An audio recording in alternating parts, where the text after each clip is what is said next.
So Riverbank, we're here in Dubbo, and this statue is Bill Ferguson. So tell us about Bill Ferguson. Who was Bill Ferguson? Bill Ferguson was an Aboriginal freedom fighter, born of a Scottish father and a Wiradjuri mother. Came from Darlington Point, in on the Murrumbidgee, and in the 1930s and 40s he was responsible for a lot of stuff which happened, and I believe it advanced our cause greatly in this country. Where did he get his education? Do you know much about his education? I think it was at a mission school that was set up by people of faith down on the Murrumbidgee, probably down there somewhere, Warringasta.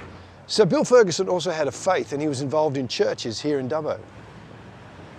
Yeah, so the story goes, Ferguson lived here from the 1930s, late 30s onwards, and until the 50s, and during that time I believe he was an elder of the local Presbyterian church.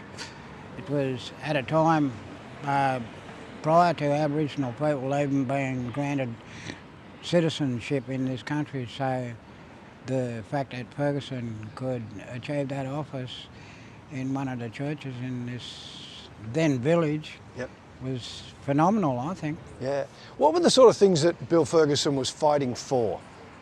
Bill Ferguson, I like to think of Bill Ferguson as our Martin Luther King. In a lot of ways he was asking for the same things.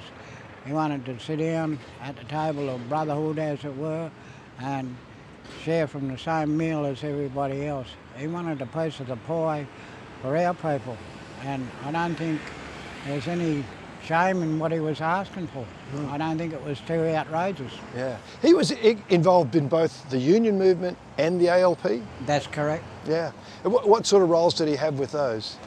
Well, his involvement with the unions, and one of the biggest in the country, the AWU, came from the fact that Ferguson's father, a Scottish foundry writer, was also a shearer of some note and taught his sons how to do the same.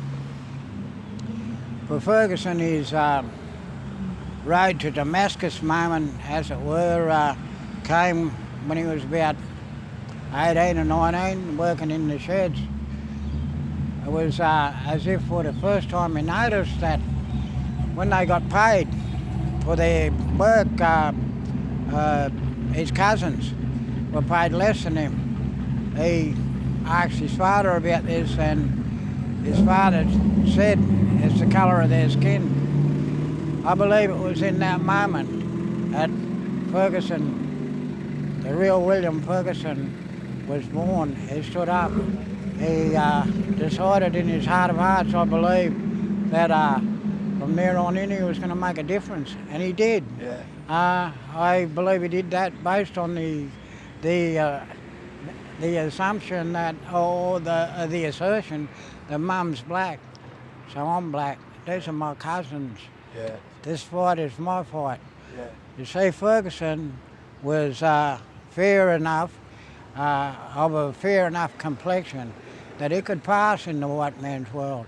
He didn't need to spend a lifetime fighting for people who were on the margins. Not really. Yeah. He could work. He was a big, strong man, healthy, fit. He did not need to do what he dedicated his life to. Yeah. He did it based on a belief, and the belief, I believe, was taught to him in the schools that he attended by people. It was taught to him by people like his father. It was really a part of him, a part of his DNA. His father was a part of the Scottish Presbyterian faith, and it was out of that Ferguson had always grown up in his consciousness with the idea that all men are created equal. Yeah, that is interesting, isn't it, at Riverbank, that he didn't need to fight the battle for himself, but he it was like he was with the people that were the Indigenous people that needed that battle fought. That is what people need to know the most, brother, about this man and about this story. Yeah. William Ferguson died, brother, I believe, of a broken heart, sad and disillusioned. But William Ferguson walked down a road, a very lonely road. He spoke a language nobody really understood at the time, because he was saying, what about the Indigenous people? What about the First Peoples?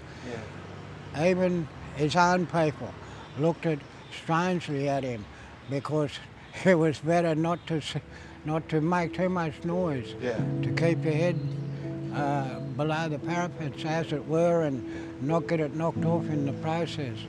Ferguson was a man who had the courage of his convictions, and yeah, he lived out what he believed in. How did his example impact you, Riverbank? It left an indelible imprint in my life. I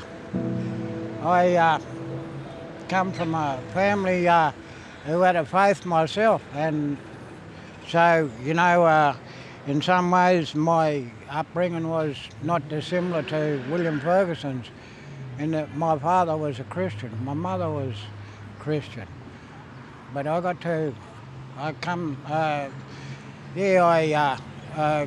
grew up in this country at a time when there was great change, social change afoot. Yep. And when my people, Indigenous people, were standing up and finding voice, they were doing it in quite a different way to William Ferguson, but they were doing it nonetheless. Yeah. I was affected by all that. I looked at what I could see in the small country town where I was growing up, and the people, to me, who seemed the most silent about the social injustice of the day were the Christians, the churches. Wow. It grew in me a righteous indignation, if you like, an anger that I couldn't even understand myself, but it almost consumed me. Yeah. Because it was as if I felt as if I'd been sold a pup. I felt as if all the stories that my father and my mother told me about this man, Jesus, they had a hollow ring to them, wow, you know? Yeah. Or that they included everybody except little old black me, because there was a point. Yeah. There was a point in the thing, yeah. Yeah. And Kath Walker, Oodgeroo Noonuccal, one of our great poets, said it in something she wrote. She said, though baptised and blessed and Bibled, we are still tabooed and libelled. If you have to teach the light, teach us first to read and write. And she was right, you know. We do. We want to be a part of this. You went to Sydney, to Redfern. If we met you then, what would you have been like? You wouldn't have met me. We wouldn't have crossed on the same side of the street. Yeah. And if we did, chances are I'd have been in your face. It makes me laugh now in hindsight. All 3 foot of me, you know, but in my mind I was a black revolutionary, so yeah, I wasn't there for conversation at all, or coffee. You know, I wanted the conflict, and I wanted you to know that you were living in a stolen country, and that your existence and the very air that you were breathing in this place, this beautiful Australia place, it was all based on injustice. Yeah. What's happened since? We're talking now, you're a really important part of this community. What's happened? A lot of things have happened, and you walk down a long road to find your Aboriginality, I suppose, and to fit comfortably in your own skin. Mm. And kind of that sort of thing happened, but I spent 10 years at least, living and working on the mean streets of Mount Druitt. And when I was working there, in fact, I met a guy who had left an indelible imprint in my life. Father Paul Hanna from the local Catholic parish there, and I just saw that this, for the first time in my life, I met a priest who had a social conscience and who wanted to work with people, and in particular my people, or the people on the margins. And suddenly it was as if I saw for the first time, this is what Jesus is like.